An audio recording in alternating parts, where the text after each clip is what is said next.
সময় না শহীদুল্লাহকে পাবো, হাতে পাবো, তত সময় ধরো আমরা এখানে থাকবো। যদি তার জন্য আমাদের 24 ঘন্টা না 48 ঘন্টাও থাকতে হয়, তার জন্য আমরা থাকবো। এবার জনরোষের মুখে পড়ল তৃণমূলের ব্লক সভাপতি। কয়েক ঘন্টা গেট আটকে ব্লক অফিসের ভেতরে বাইকে সাধারণ মানুষের জনরোষ, ধিক্কার ও গ্রেপ্তারের স্লোগান। তৃণমূলের ব্লক সভাপতির নাম শহীদুল্লাহ গাজী। হিঙ্গলগঞ্জ ব্লক অফিসের ঘটনা। হিঙ্গলগঞ্জের তৃণমূলের ব্লক সভাপতি শহীদুল্লাহ গাজী। এই শহীদুল্লাহ গাজীর বিরুদ্ধে এলাকার মানুষের বহুদিনের ক্ষোভ। বহুদিন এই তৃণমূল ব্লক সভাপতির বাড়ি গিয়েছে এলাকার মানুষ, কিন্তু তিনি গা ঢাকা দিয়েছিল। এই ব্লক সভাপতির বিরুদ্ধে হিঙ্গলগঞ্জ থানায় একাধিক অভিযোগ দায়ের করেছে সাধারণ মানুষ এবং বিজেপির কর্মী সমর্থকেরা।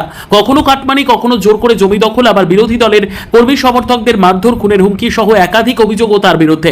কিন্তু সে পালিয়ে পালিয়ে বেড়ানোয় তাকে এলাকার মানুষ খুঁজে পাচ্ছিল না। আজ শহীদুল্লাহ গাজী হিঙ্গলগঞ্জ ব্লক অফিসে আসে, আর এই খবর মুহূর্তের মধ্যে ছড়িয়ে পড়ে এলাকায়। ব্লক অফিসের মধ্যে মুহূর্তের মধ্যে সাধারণ মানুষ এবং বিজেপি কর্মী সমর্থকেরা জড়ো হয়ে যায়। ব্লক অফিসের বাইরে চলে ধিক্কার স্লোগান এবং তাকে গ্রেপ্তারের স্লোগান। ভয়ে আটকে শহীদুল্লাহ গাজী। কয়েক ঘন্টা হয়ে গেল ব্লক অফিসের মধ্যে এখনো আটকে রয়েছে। ঘটনাস্থলে হিঙ্গলগঞ্জ থানার পুলিশ। আমরা গেটে বসে আছি, শহীদুল্লাহকে আমাদের বিদেশ সাহেব, আমরা শহীদুল্লাহর সঙ্গে কিছু কথাবার্তা বলতে এসেছিলাম।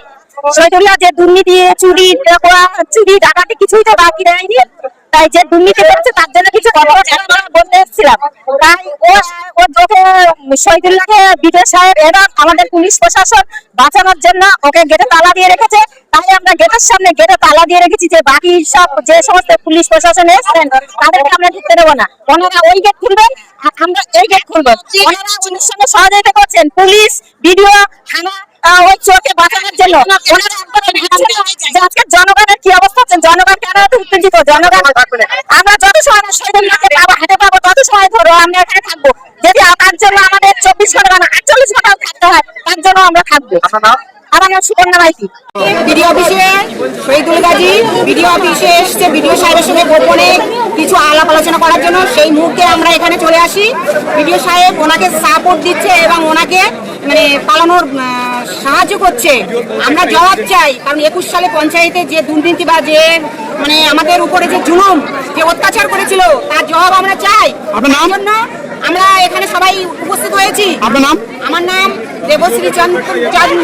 দেখুন, আজকে হিঙ্গলগঞ্জ ব্লকে গত 15 বছর ধরে তৃণমূলের আমলে তৃণমূলের চোর ব্লক সভাপতি শহীদুল্লাহ গাজী যেভাবে দুর্নীতি করেছে এবং প্রত্যেকটি ইলেকশনের সময় সন্ত্রাস করেছে, হিন্দুদেরকে কেটে নদীতে ভাসিয়ে দেবে বলেছে, গঙ্গাতে ভাসিয়ে দেবে বলেছে।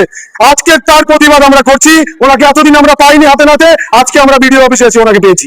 আজকে আমি ওনার থেকে আমরা বিজেপির সমস্ত কর্মীরা, সাধারণ মানুষরা ওনার থেকে জবাব চাই, কেন ইনি এই কথাগুলো বলেছেন আর ইলেকশনে প্রত্যেকটা ইলেকশনে যেভাবে সন্ত্রাস করেছেন সেই জবাব আজকে দিতে হবে। তার জন্য আজকে আমরা ঘেরাও করেছি। আজকে আমাদের এই ব্লক অফিসে বিডিও সাহেবের অফিসে উনি এখন বসে আছেন। আমরা চাই এখানকার ওসি এবং আমাদের সমষ্টি উন্নয়ন আধিকারিক দুজনকে আমাদের হাত জোর করে রিকোয়েস্ট, আপনি ওনাকে আশ্রয় দিয়েন না, ওনাকে বের করে দিন। আমরা ওনার থেকে জবাব নেব এবং গ্যারেন্টি দিয়ে বলছি, আমরা বিজেপির কর্মী, আমরা দুর্নীতি করি না, আর কাউকে আমরা কোনো অন্যায় করতে দেবো না। আমরা ওনার গায়ে হাত দেবো না, আমরা খালি জবাব চাই ওনার থেকে। আমরা যতক্ষণ না আমরা দেখা পাচ্ছি ততক্ষণ আন্দোলন চালিয়ে যাবো। আজকে দরকার হলে সারা রাত থাকবো, কিন্তু সবাই আজকে ওনার থেকে জবাব নিয়ে তারপর যাবো। আমার নাম পুষ্পেন্দু রায়।